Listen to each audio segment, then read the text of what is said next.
कैसे हैं सब बढ़िया सबके जीवन में। तो आज मैं बात करूंगा C4 साइकिल की या फिर C4 पाथवे जिसको हम लोग बोलते हैं।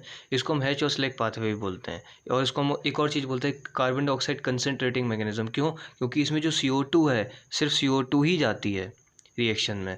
उसमें हमने C3 साइकिल में देखा था कि रुबिस्को डबल नेचर का था, CO2 और ऑक्सीजन दोनों के साइड बाइंडिंग कर सकता था और ऑक्सीजन के साइड बाइंडिंग रुबिस्को की ज़्यादा होती थी C3 पाथवे में। तो इसमें ऐसा मैकेनिज़्म हो गया एवोल्यूशन के लो, ऐसा मैकेनिज़्म एवोल्यूशन के थ्रू आ गया कि जो CO2 है वही जाएगी। कैसे जाएगी देखते जाओ यार। फिर क्या है, कोऑपरेटिव फोटोसिंथेसिस, इसको कोऑपरेटिव फोटोसिंथेसिस बोलते हैं, डाई कार्बोक्सिलिक एसिड साइकिल भी बोलते हैं। अच्छा, ये तो नाम है सिर्फ। अब C4 पाथवे में जो इम्पोर्टेंट चीज़ें हैं, जैसे इम्पोर्टेंट चीज़ें हैं कि जो ऑक्सीजन एवोल्यूशन है, ऑक्सीजन एवोल्यूशन बोले तो निकलना है ना, ऑक्सीजन का निकलना, और एंजाइम साइट, ये क्या है, डिफरेंस मतलब कैसे डिफरेंस है, अलग अलग पोजीशंस पे हैं। जैसे ऑक्सीजन अंदर इवॉल्व होगी जहाँ C3 साइकिल चलेगी, और जो एंजाइम है रुबिस्को तो अंदर ही रहेगा, और जो बाहर एक और एंजाइम दे दिया इन्होंने, पेप्केज एंजाइम, PEP पेप्केज एंजाइम, वो क्या करता है, CO2 को पकड़ लेता है। उसकी सबसे ज़्यादा एफिनिटी होती है CO2 के साथ, किसकी, पेप्केज एंजाइम की। तो यहाँ पे क्या फोटो रेस्पिरेशन होगा, बोला या ना, नहीं होगा, क्योंकि इस यहाँ पे क्या दिया गया है, एक एंजाइम दिया हुआ है जिसका नाम है पेप्केज एंजाइम। अब ऑक्सीजन एवोल्यूशन और जो एंजाइम है, उस एंजाइम साइट है, वो क्या है, डिफरेंस है। इस कारण से इनमें क्या नहीं होता, फोटो रेस्पिरेशन नहीं होता। फोटो रेस्पिरेशन अगर नहीं होगा तो क्या होगा भैया, फोटो रेस्पिरेशन अगर नहीं हुआ तो भैया ठीक है, CO2 वहाँ पे कैसे जुड़ेगा, और हमारी जो एनर्जी है वो भी सही जगह पे इन्वेस्ट होगी, तो वेस्टफुल प्रोसेस नहीं होगा। क्योंकि अगर फोटो रेस्पिरेशन होता तो पूरी वेस्टफुल प्रोसेस होती, कोई मतलब ही नहीं था उस प्रोसेस का, उसमें बस ये था हमारी एनर्जी चली जाती। अब इसमें एक और चीज़ होती है मालूम, इसमें जितनी एनर्जी हम लोग लगाते हैं, इसमें बेसिकली NADPH2 के फॉर्म में एनर्जी जाएगी। वो NADPH2 के फॉर्म में जब वापस रिड्यूस होता है अंदर जाके, तो वो वापस मिल जाती है। मैं क्या बोल रहा हूँ समझ में नहीं आ रहा ना, देखते जाओ, अपन एक डायग्राम बनाएंगे फिर क्लियर होगा। 1 2 3 come on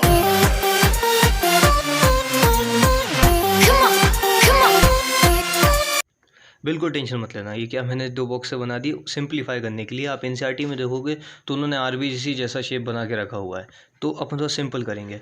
मेरी बात सुन, CO2 का फिक्सेशन कहाँ होता है, मीज़ोफिल सेल्स में, ठीक है। क्या ये मीज़ोफिल सेल्स C3 में भी होती हैं? हाँ होती हैं, वहीं पे C3 साइकिल चलती रहती थी। यहाँ पे इन्होंने क्या किया, हमने नहीं किया, जो प्लांट्स थे उसमें ऐसा एवोल्यूशन हुआ धीरे समय के बाद इसमें क्या हुआ, 2 सेल्स बन गई। एक का नाम दे दिया मीज़ोफिल सेल, और जो एक अंदर थी उसको हम बेसिकली क्रेंज एनाटोमी बोलते हैं। कैसा क्रेंज एनाटोमी, देखते जाओ। अंदर वाली को हमने बोल दिया बंडल शीथ सेल। क्यों? यहाँ पे क्या चलेगी, C3 साइकिल चलेगी। अच्छा, मैं क्या बोलता हूँ समझते जाओ। मीज़ोफिल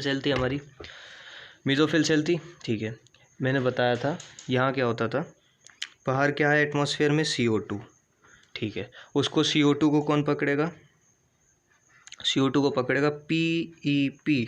ये क्या है भाई साहब, PEP फोस्फेनॉल पायरुवेट। ये प्राइमरी एक्सेप्टर होता है किसका, CO2 का। ये क्या होता है अभी अपन लिखेंगे, उसकी टेंशन नहीं। PEP पकड़ेगा, प्राइमरी एक्सेप्टर होता है CO2 का, फोस्फेनॉल पायरुवेट, ठीक है, फोस्फेनॉल पायरुवेट। ये किसकी प्रेजेंस में पकड़ेगा, वो इंपॉर्टेंट है, पेप्केज एंजाइम। इसकी सबसे ज़्यादा एफिनिटी होती है CO2 के साथ, इसलिए प्लांट्स ने ऐसा एडेप्टेशन किया जिससे ये पेप्केज एंजाइम इनको मिल जाए और CO2 को पकड़ ले। और जो रिएक्टेंट के साथ वो पकड़ेगा क्या है, फोस्फेनॉल पायरुवेट, जिससे क्या बनेगा, ऑक्जेलो एसिटिक एसिड। 4 कार्बन का एक एसिड है, इसलिए इसका नाम क्या था, डाई कार्बोक्सिलिक एसिड साइकिल, ठीक है। तो ऑक्जेलो एसिटिक एसिड बना। ऑक्जेलो एसिटिक एसिड से क्या बनता है, मैलिक एसिड। अच्छा, ये क्या है, मैलिक एसिड। अब मैलिक एसिड जब बनता है ना, तो यहाँ एनर्जी देनी पड़ती है, और एनर्जी हम देंगे तो देख भाई, NADPH2 को हम देंगे, वो किस में कन्वर्ट हो जाएगा, NADP प्लस में। NADPH2 को आप दोगे, NADP प्लस में कन्वर्ट हो जाएगा। मैलिक एसिड भी 4 कार्बन का एसिड होता है। अब मेरी बात सुन, ये हमारी कौन थी अंदर, बंडल शीथ सेल। अब बंडल शीथ सेल ऐसे ही थोड़ी ना बोल रहे हैं इसको बंडल शीथ सेल इसलिए बोल रहे हैं ताकि जो अंदर हमारी कौन सी साइकिल चल रही होगी, C3 साइकिल।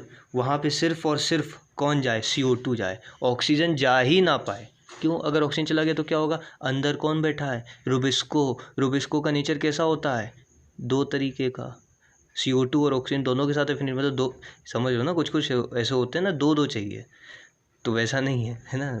चलो और कुछ सोचो। तो अब ये मैलिक एसिड, यहाँ पे कुछ टनल्स वगैरह होंगे, चैनल्स होंगे, जिससे मैलिक एसिड कहाँ जाएगा, अंदर जाएगा। अब देखो मैलिक एसिड मतलब माँ। अब माँ जो है वो पूरा काम ही करती हैं, कभी आधा काम तो करती नहीं है। तो जो माँ है मैलिक एसिड 4 कार्बन के फॉर्म में, वो जाएंगी अंदर, कहाँ पे, बंडल शीथ सेल में। बंडल शीथ सेल में क्या होगा, इसका फिर से रिडक्शन होगा। तो मैलिक एसिड से क्या बन जाएगा, पायरुविक एसिड।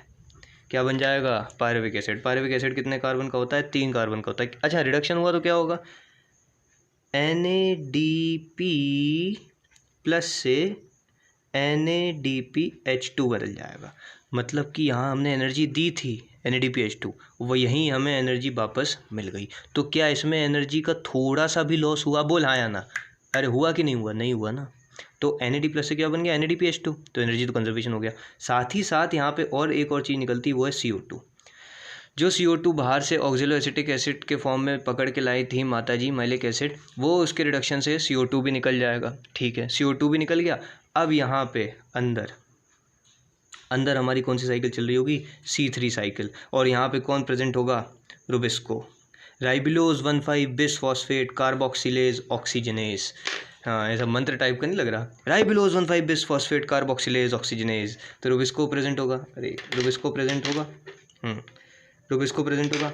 ये फटाफट CO2 को लपेट लेगा, क्योंकि एफिनिटी तो है CO2 के साथ। माना कि भैया ऑक्सीजन के साथ भी, ऑक्सीजन के साथ ज़्यादा है, क्या यहाँ पे ऑक्सीजन होगी, इसलिए तो ये नेचर ने देखो कितना बढ़िया काम किया, एक अंदर बंडल सी सेल बना दी जिसमें रुबिस्को प्रेजेंट होगा, जहाँ पे सिर्फ CO2 ही आएगी। और CO2 आया, कार्बोक्सिलेशन होगा, अरे बोल आया ना, कार्बोक्सिलेशन होगा, जिससे क्या बनेगा, यहाँ क्या बनता था, PGA फोस्फोग्लिसरिक एसिड। किससे बनता था, RUBP से। कार्बोक्सिलेशन के बाद फिर इससे हम क्या देंगे, ATP देंगे, जिससे इनऑर्गेनिक फॉस्फेट जुड़ेगा, तो 1,3/PGA बनेगा। अरे वो पिछला लेक्चर नहीं देखा क्या, तो 1,3/PGA। फिर उसका क्या होगा, रिडक्शन होगा। रिडक्शन कैसे करोगे, NADP, हाँ NADPH2 का प्रयोग करोगे, तो इससे क्या बनेगा, PGL फोस्फोग्लिसराइड। उससे भविष्य में क्या बन रहा होगा, ग्लूकोज बनाएगा वो।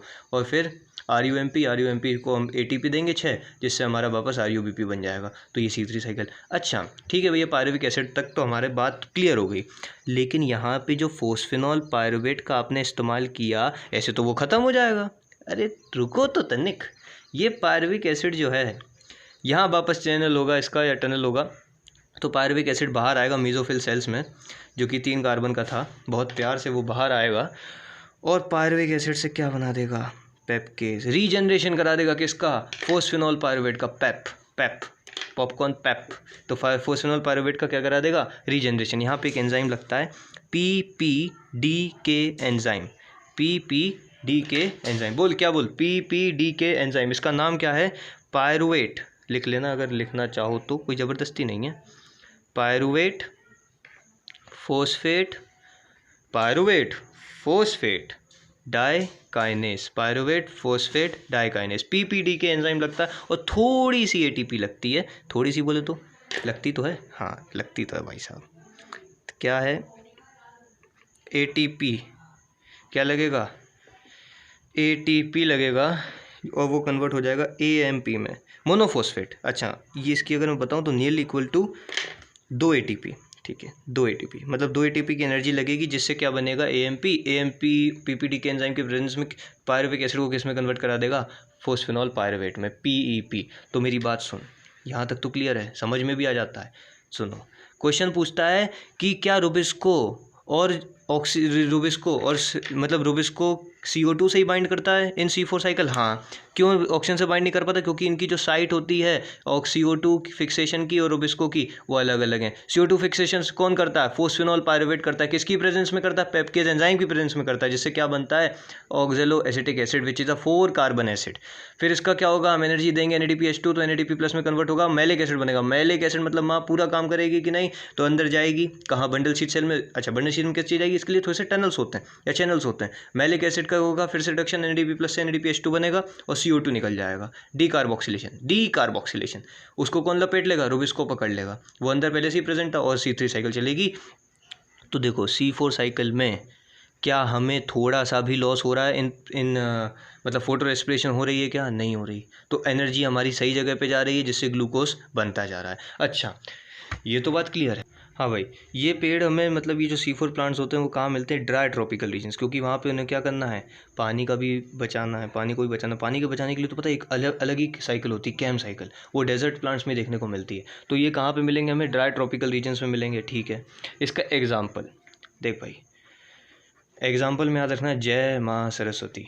क्या बोले भाई साहब? जय माँ सरस्वती। ठीक है भैया, बोल देंगे। जे से ज्वार, अच्छा ज्वार मतलब सोरगम, हाँ सोरगम। M से मेज, MAIZD, और Z से शुगरकेन। जय माँ सरस्वती, बस। तो C4 प्लांट्स जो हैं वो स्पेशल होते हैं। क्यों? क्योंकि ये टॉलरेट कर सकते हैं। सबसे पहली बात, ये टॉलरेट कर सकते हैं, they can tolerate high temperature, ठीक है। और ये हाई लाइट इंटेंसिटी पे भी काम कर सकते हैं। मतलब कि यदि इंटेंसिटी की जो लाइट की इंटेंसिटी है, हाई लाइट इंटेंसिटी, उस पर भी ये काम करते हैं। हाई लाइट इंटेंसिटी कैसे काम करेंगे? अगर हाई लाइट इंटेंसिटी आई, मतलब देखो हाई लाइट इंटेंसिटी का मतलब क्या है कि पहले मान लो ये रे, मान लो ये लाइट की इंटेंसिटी की रे है, पहले 2 ही रे आ रही थी, ठीक है। अब क्या हुआ? बहुत सारी रेज आने लगी इंटेंसिटीज़ की। अब बहुत सारी रेज अगर आएंगी तो नंबर ऑफ़ फोटॉन्स जो होंगे वो भी बढ़ेंगे, और अगर नंबर ऑफ़ फोटॉन्स बढ़ेंगे तो इलेक्ट्रॉन जो वो इजेक्ट कर रहे होंगे फोटो सिस्टम से, उनके भी नंबर बढ़ेगा। अगर इलेक्ट्रॉन का नंबर बढ़ेगा तो फोटोलाइसिस भी बढ़ेगा। अरे नहीं बढ़ेगा क्या? फोटोलाइसिस बढ़ेगा तो फोटो ऑक्सीडेशन भी बढ़ेगा। अरे कुछ नहीं, ये तो याद रखना है, हाई टेम्परेचर पे भी टॉलरेट कर सकते हैं और हाई लाइट इंटेंसिटी को भी टॉलरेट कर सकते हैं। और इनमें क्या फोटो रेस्पिरेशन होता है क्या? नहीं होता। क्यों नहीं होता? क्योंकि अलग अलग साइट्स पे दोनों चीज़ें हो रही हैं इस समय।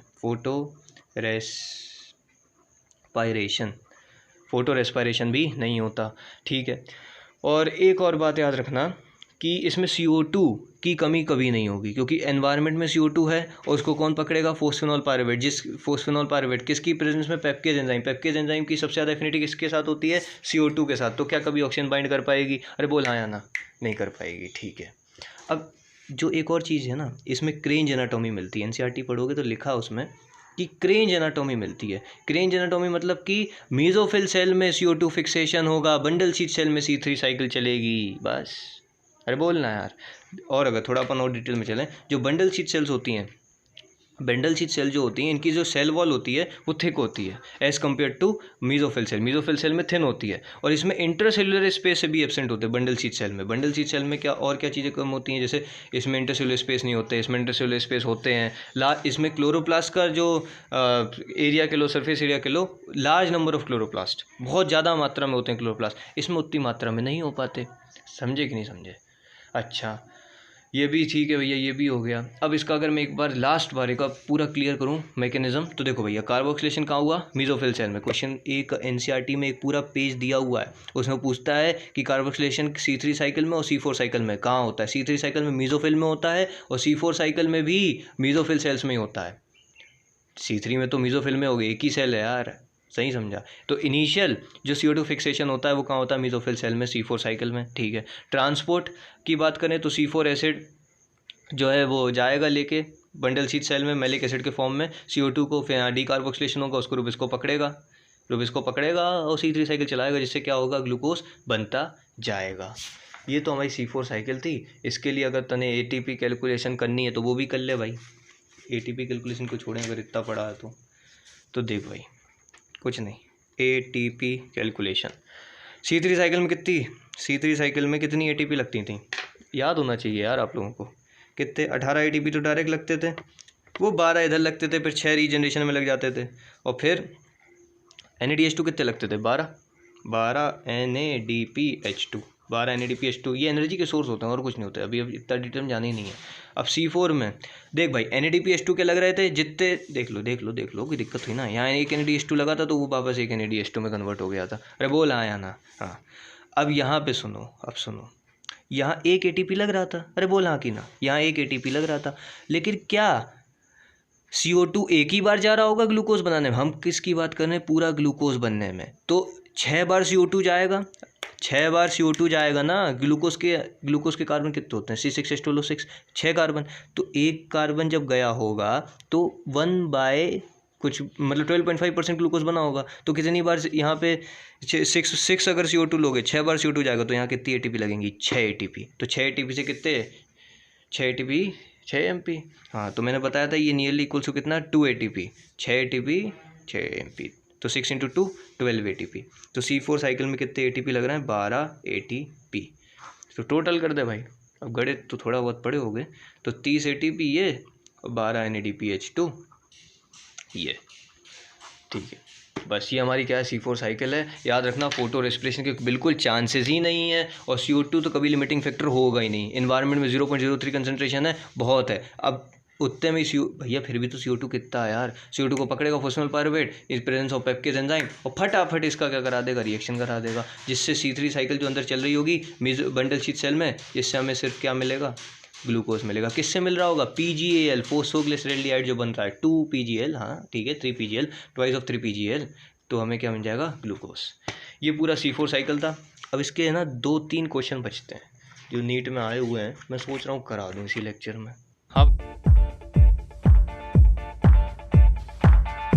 हाँ भाई, तो पहले क्वेश्चन आ जाओ। पहला क्वेश्चन क्या बोलता है कि 3 मॉलिक्यूल जो RUBP के हैं, ठीक है, राइबोलोजन 5 बिसफॉस्फेट के हैं, वो एंटर कर रहे हैं C3 साइकिल में, तो कितने फॉस्फोग्लिसरिक एसिड बनेंगे। अगर एक बार विजुलाइज करो जो हमने पढ़ा था उसको, अगर आपने पूरा पढ़ा है तो हमने क्या बोला, C3 साइकिल में यहाँ RUBP होता था। अगर यहाँ पे आप एक RUBP लोगे तो 2 PGA बनेंगे। तो यहाँ अगर 3 RUBP ले रहे होगे तो 3 × 2 6, तो 6 PGA।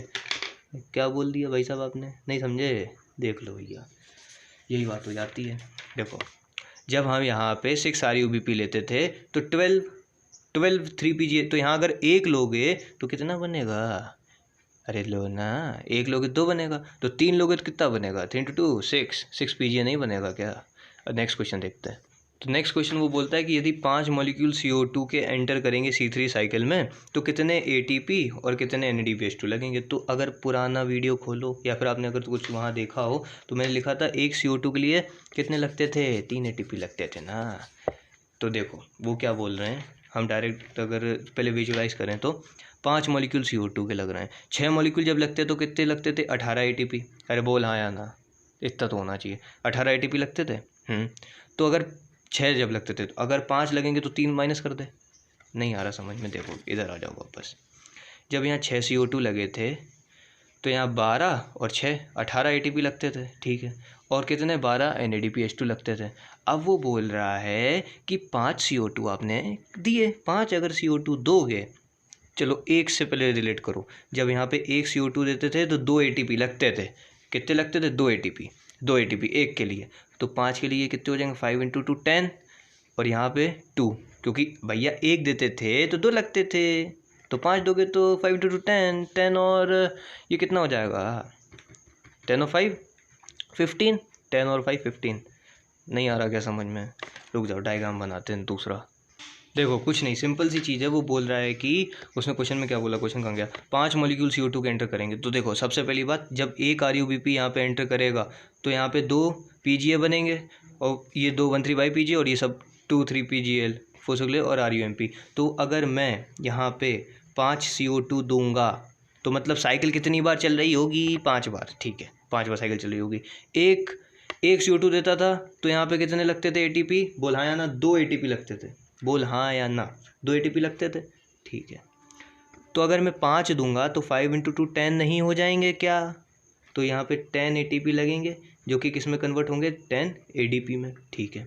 अभी पहले ATP की बात करेंगे फिर NADPH2 पे जाएंगे, क्योंकि कन्फ्यूज ना हो जाना। तो 5 CO2 यहाँ दिए थे। अब यहाँ पे जब हम लोग एक CO2 देते थे तो यहाँ पे 2 ATP लग जाते थे, और यहाँ पे 1 ATP लगता था रीजनरेशन में, 1 ATP से 1 ATP बन जाता था। अब मैंने इस समय CO2 कितने दिए हैं, 5, तो 5 × 1 5, तो 5 ATP लगेंगे, 5 ADP में कन्वर्ट हो जाएंगे। तो टोटल ATP कितने लगे, 10 और 5 15, तो टोटल ATP कितने लगे, 15 ATP लगे, ठीक है। अब सुन, जब मैं यहाँ 6 CO2 देता था, मतलब हम लोग नहीं, प्लांट जब यहाँ पे 6 CO2 को यूज़ करते थे तो यहाँ कितने रिडक्शन में कितने NADPH2 लगते थे हमारे 12 NADPH2 लगते थे। और जब 1 CO2 आप यूज़ करोगे, 1 CO2 यूज़ करोगे तो कितने लगेंगे, ट्वाइस ऑफ NADPH2 और किस में कन्वर्ट हो जाएगा ये, ट्वाइस ऑफ NADP प्लस में। अभी हमने कितने यूज़ करें, अरे बोल आया ना, 5 करें तो 5, एक CO2 जब यूज़ करते थे तो 2 NADPH2 बनते थे ना, तो अगर 5 यूज़ करोगे 5 × 10, 5 × 2 10, तो सिंपल, तो 10 NADPH2 से 10 NADP प्लस, तो मतलब टोटल NADPH2 जो लग रहे हैं वो कितने हैं, 10 ATP। एक बार फिर से समझ लो, जब आप यहाँ पे एक RUBP लेते थे तो दो मॉलिक्यूल्स बनते थे इनके, बस RUMP सिंगल होता था। और जब आप यहाँ पे एक CO2 देते थे तो यहाँ पे 2 ATP लगते थे एक CO2 के लिए, और यहाँ पे 2 NADPH2 लगते थे। बस यहाँ क्या था, रीजनरेशन में एक ही ATP लगता था। तो उसने मुझसे इतना पूछा था कि 5 CO2 जब आप हम देंगे 5 CO2 तो यहाँ पे कितने ATP बनेंगे। तो भैया एक के लिए 2 थे तो 5 × 2 10, 5 के लिए कितने हो जाएंगे, 5 × 2 which is equal to 10 ATP। और यहाँ पे भी ऐसे ही हो जाएगा। अरे समझे कि नहीं समझे, बताइए ज़रूर कमेंट करके, समझे कि नहीं समझे, फिर हम देखेंगे।